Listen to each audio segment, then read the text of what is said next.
Terve!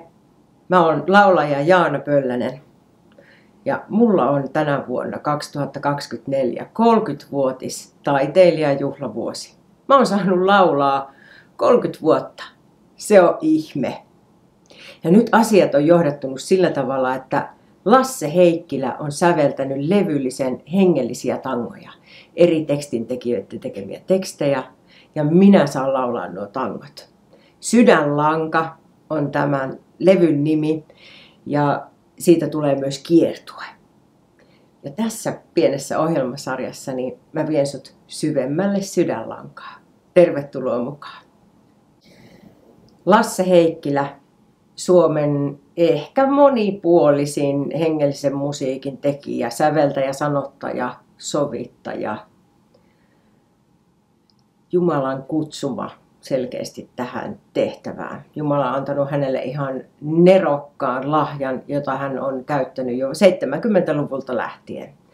Hänen lauluissaan soi kyllä kaipuu Jumalan yhteyteen, keskustelu Jumalan kanssa, luonnon ihastelu, ihmettely, mitenkä valtavan maailman Jumala onkaan luonut. Ja mulla on erityinen ilo saada tehdä nyt yhteistyötä hänen kanssaan. Me ollaan kyllä tavattu jo 2000, ennen vuotta 2000 jo, mutta silloin kun minusta tuli tangoprinsessa vuonna 2000, niin silloin mulla siellä tangokeikoilla alkoi niinku elämään, että voisiko olla hengellinen tango. Ja siinä yhteydessä mä otin sitten Lasseen yhteyttä, että innostuisiko hän tästä asiasta. Ja siitä sitten nämä asiat on vähän kypsynyt eteenpäin. Mitä siitä nyt tulee 23 vuotta. Miksi hengellistä tangoa? Mä ymmärrän tosi hyvin, että se kalskahtaa aika monenkin korvaan. Mutta mä pyydän, että antakaa sille mahdollisuus. Tango on rytmilaji. Se tuo mieleen tietynlaiset soittimet, haitari, bandoneon, viulu. On hengellistä valssia, on hengellistä humppaa, hengellistä marssia. Ja tämä mun mielestä kertoo, kun mä ajattelen itse, että mun elämä on ainakin niin kuin tangoa, että on aika riipaisevaakin välillä ja aika monipolvista, niin sen takia niin kuin, ja dialogi Jumalan kanssa on välillä niin kuin hymyillään ja välillä ollaan sellainen niin tämä kaikki mun mielestä tulee tässä tangossa hyvin esille. Että kuuntele ensin hengellinen tango ja anna sitten palautetta, että millekä se maistuu ja tuntuu.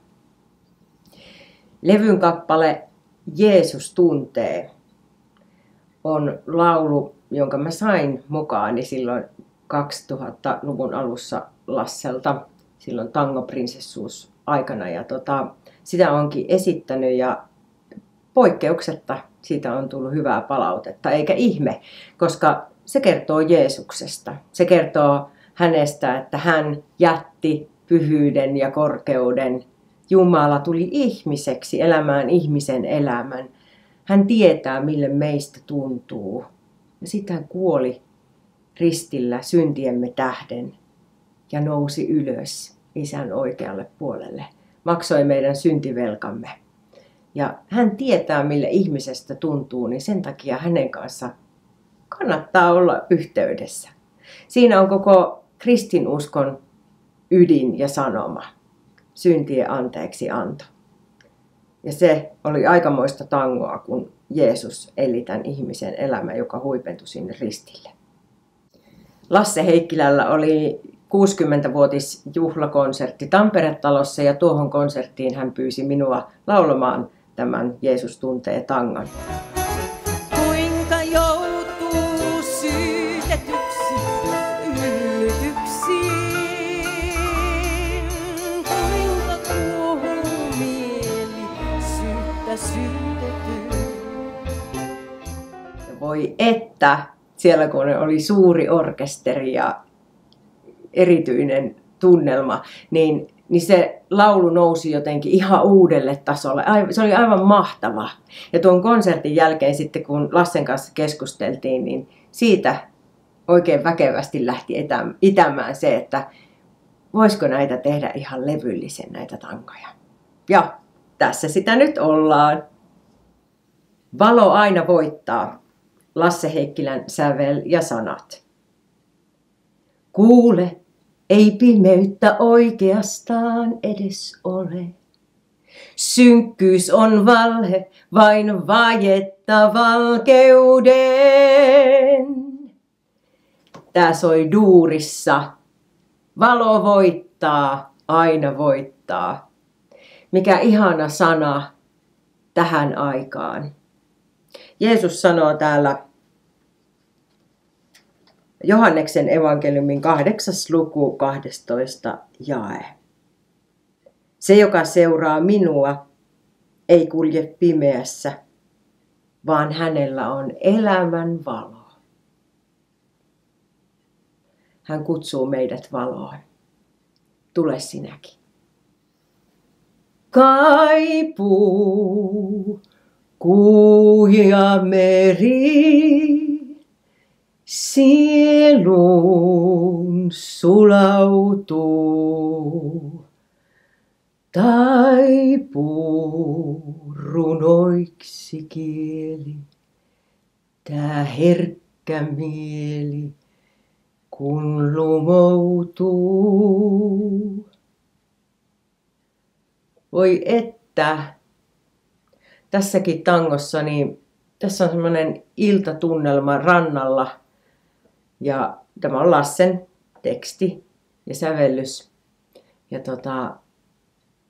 siihen voi mennä niin siihen tilanteeseen. Tämä sävel ja sanat, ne vie siihen ihmettelyyn, että miten on Jumalan luoma iltarusko, aallot lyö, miten se koskettaa niin syvältä, miten se kutsuu suuren luojan yhteyteen, pieni ihminen taivaan isän kämmenellä. Siitä tämä kertoo tämä laulu. Täällä pohjan tähden alla kotimaamme on. Ja elämämme usein onneton. Kuvittelepas, mille tämä kuulostaa tangona. Jos olit Lassen juhlakonsertissa siellä Tampere-talossa viime vuonna, niin siellä sitä tulikin pätkä. Tällä levyllä on Lassen aikaisempaa tuotantoa tämä laulu ja sitten Rauhan ruhtinas. On tosi tärkeää, että on myös jotain tuttuutta, johon yleisö voi yhtyä. Että kaikki laulut ei ole ihan uusia. Niin nämä on ne ihanat klassikot. Lauletaan yhdessä. Vapaa elämään. Mikä on vapaus elää? Siinäpä kysymys. En oikein tiedä itsekään. Mutta tämä laulu kyllä johdattaa ihanasti siihen. Vapaalle jalalle jokainen arvon antaa, kun on saanut kahleita kantaa. Ristillä maksettiin sievoiset lunnaat mun sielustain, tuomion kärsiä vaihdettiin Jeesukseen. Näin pääsin vapauteen, on vapaa elämään, on vapaa kulkemaan, on vapaa lähtemään ja vaikka joskus jäämään satamaan, on vapaa elämään, sen sykkeen löytämään. Kun Jeesus anteeksi antoi, syntikahleet kantoi, on vapaa elämään. Mun päässä soi säestys.